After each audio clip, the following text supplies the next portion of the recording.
এই মাশরুমগুলো দিয়ে আজকে কিভাবে চপ বানাই চলো তোমাদের সঙ্গে সেই রেসিপিটাই শেয়ার করি।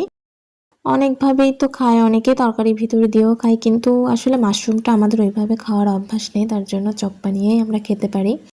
তো চলো কিভাবে বানালাম সেইটা দেখাই। প্রথমে মাশরুমগুলো ভালো করে ধুয়ে পরিষ্কার করে নিয়েছি। এরপর এক টুকরো আদা, 2 টুকরো শুকনো মরিচ, কয়েক টুকরো রসুন, পেঁয়াজ এগুলোকে একটু বেটে পেস্ট করে নেব।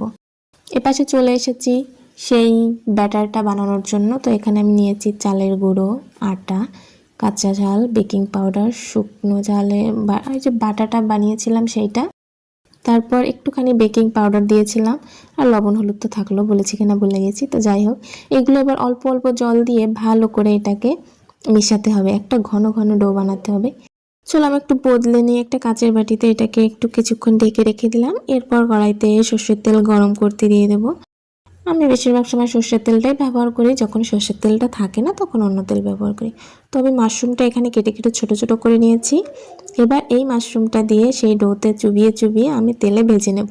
তোমাদের আজকে আমি দুইভাবে মাশরুমের চপ বানানো শেখাবো। একটা হচ্ছে এভাবে মাশরুম সরাসরি ডোতে চুবিয়ে, আর এরপরে আরেকটা ভাবে করা যায়, সেটা আমি পরে দেখাবো, এরপরেই দেখাবো।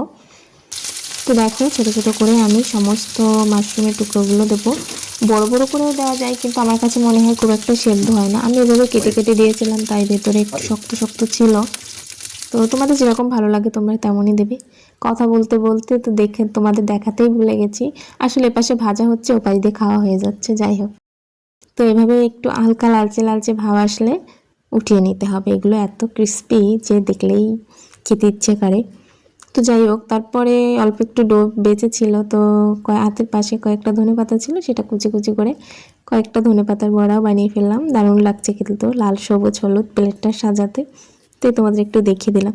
এবার চলো অন্যভাবে কিভাবে বানানো যায়। তো এই যে সেই ছোট ছোট করে কাটা মাশরুমগুলো একটু ফুটন্ত গরম জলে দিয়ে 2-4 মিনিট সেদ্ধ করে নিতে হবে।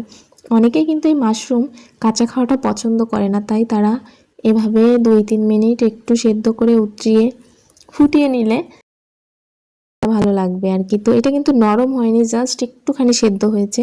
তো এ পর্যায়ে এগুলো নামিয়ে জল ঝরিয়ে এরপর সেই ডোতে ভালো করে চুবিয়ে আগের মতো করেই ভালো করে ভেজে নিতে হবে, এরকম হালকা লালচে লালচে করে। তাহলেই ব্যাস, আমাদের 2 রকমভাবে মাশরুমের চপ বানানো শেখা হয়ে গেল। এখন তোমার যেভাবে ভালো লাগে তুমি সেইভাবে খাবে। যারা একটু শক্ত শক্ত মাশরুম পছন্দ করো তারা ওই সরাসরি মাশরুমটা কেটে ছোটো করে ওইভাবে বানাবে, আর যারা একটু কাঁচা কাঁচা শক্ত শক্ত পছন্দ করো না তারা এরকম হালকা একটু সেদ্ধ করে নেবে। তো রেসিপিটা কেমন লাগলো অবশ্যই জানাবে, আর ভিডিওটি ভালো লাগলে চ্যানেলটি সাবস্ক্রাইব করে পাশে থাকবে।